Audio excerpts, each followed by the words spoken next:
Hej och hej till er allihopa. Good morning. Hello to everybody. This is going to be a very interesting exercise here because my slides are in English, but I normally speak Finnish at work. My presentation, I'm going to try to stick to Swedish. Let's see how this works. So if it's all a bit staccato, then it's because it's all these languages in my head that make it difficult for me. Now, the EU has been pretty active between 2015 and 2017, which means that I'm just going to very briefly go through the most important things that are ongoing within the EU today. So let's start then with with the year 2015, with the Commission's proposal for the strategy for the digital economy, for the digital single market. And the one main goal was, of course, growth in the market. Secondly, was to ensure that the market conditions for the companies in the market were good. And thirdly, they want to also ensure that there is better access to, for example, services, goods and services online throughout Europe. So the starting point then, 2015, as I said, since then a very extensive copyright reform has taken place. The first package, as it were, is the Copyright 1 package came already in December 2016. And this portability regulation was negotiated at record pace, really. The Council only took 3 months, actually.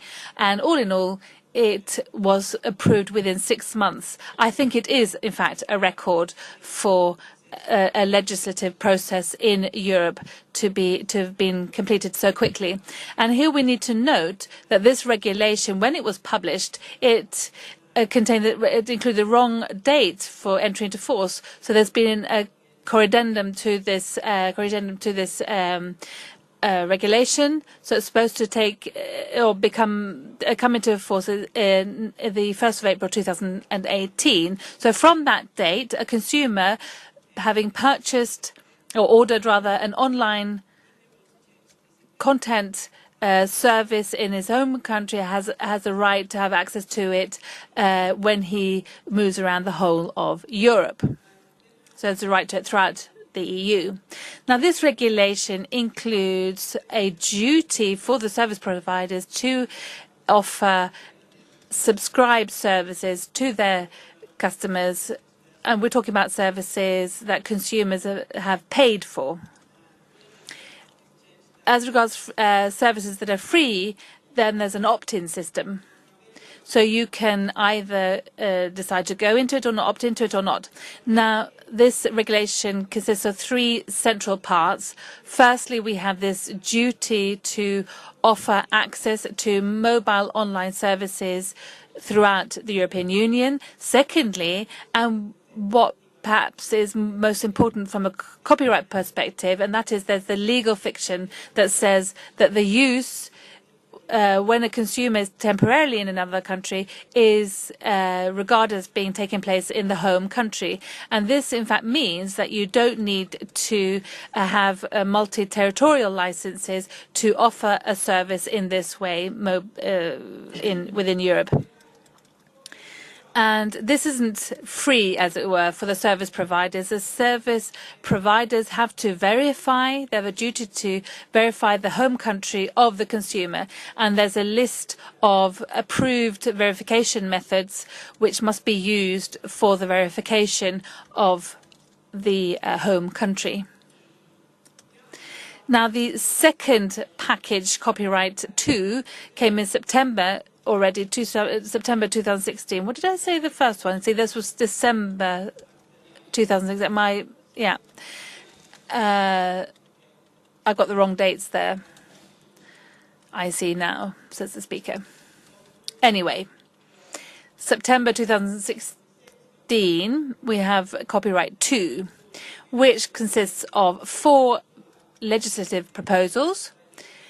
The DSM directive, firstly, the regulation with regard to broadcasting and rebroadcasting of TV and radio shows online, and thirdly, what we call the VIP regulation, and this is for the visually impaired and their rights, and based on and then we have the Marrakesh Treaty.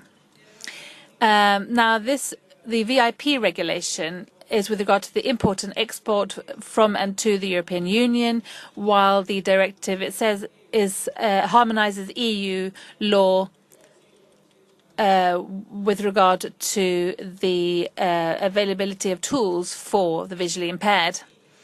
And in practice, what's being introduced there is an exemption which is then favors the visually impaired. There were a number of the central issues of the right to compensation and the commercial reliability tests, for example, as well, how you can use the possibility of offering the tools that this is dependent on whether there are works available on the market or not, which would make it possible for the visually impaired to have access to the works. And what's also important here is, you need to look at how the system should be structured so that it can't be abused or misused, rather. And another interesting aspect here with regard to this regulation is that visually impaired is a rather broad term, includes people who have reading difficulties. In Denmark, I think they said that they have almost 30% of the population is, in fact, who have reading problems and difficulties, and therefore should have access to works on this basis. And what then happened with this proposal, and an important amendment really compared to the Commission's proposal, is that there was the possibility to pay compensation to the rights holders for this. Then we have the broadcasting regulation next, and this is an update of the previous satellite and cable directive to cover the changes that have been made or that have occurred.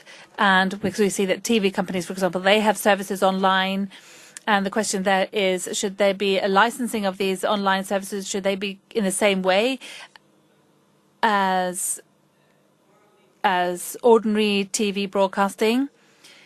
So this is what's being demanded. And then as regards retransmission, in the satellite and cable directive is talking about cable broadcasting and transmission. Now we need to look at and include new technology, for example, IPTV.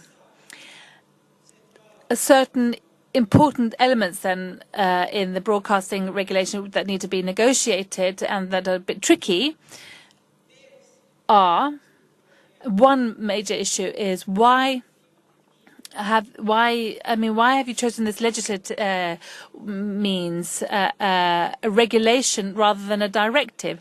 And the satellite and cable directive is the basis, and these add-on elements would be in the type of a regulation, and this might create problems. Also, as regards the theme of this conference, the impact. How does this impact the extended collective licensing agreements? Because the wording in the satellite and cable directive does not correspond exactly to the licensing systems. And then the two other major issues, as I see it, are, this update, does this have an impact on territorial licensing, or will it have an effect in the future? And this is a competition issue, and the competition director says that this has they have a strong position in the negotiations here. So this is going to have an impact on the negotiations, definitely. And then another tricky issue is how about technology neutral legislation? In the Nordic countries, we have this with regard to transmission and retransmission, and there is a risk that this regulation may in fact have the effect that we have to amend our technological neutral legislation, and we want to ensure that this will not be the case in fact. Next then, perhaps the most important change, the DSM directive, where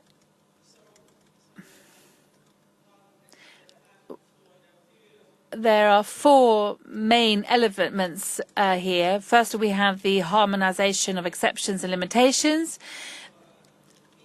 So, for example, exemptions or limitations with regard to text and data mining, TDM. Secondly, there's also the use for educational purposes, and then there's also the digitalization of our cultural heritage. Above and beyond that, there are also articles that have an impact on the use of out-of-commerce works that are no longer for sale in the market. So that this is our cultural heritage. So this is done by cultural heritage organizations or institutions, and this is a new attempt to try to resolve the issue of Europeana, that the Commission, we had the Orphan Works Directive, that was first attempt. The Swedish word is, it says anonymous works, and that's completely wrong. But Orphan Works Directive, we all knew would be a failure, and this is a new attempt, a second attempt to try to do something about this, to have the structure of collective licensing with certain additional elements where we have market availability tests are included in this, in fact, in this proposal. And this, of course, is rather foreign to our systems, and it's difficult for us to understand this. It goes against our Nordic tradition. And then we have the value gap part, and maybe I shouldn't say four parts here. The third part is value gap, but I also included here the proposal to a new neighbouring right for press publishers as my third point. And then there are other proposals with regard to the value gap. That's my fourth here element, which has to do with ensuring that rights holders receive sufficient compensation for their works, and that the system is also transparent. So you can see what transactions have taken place. Now, a couple of highlights then from the DSM directives. Now, generally speaking, this is a proposal, and it is not particularly well drawn up. It's done all too quickly, I would say, in haste. It's very unclear.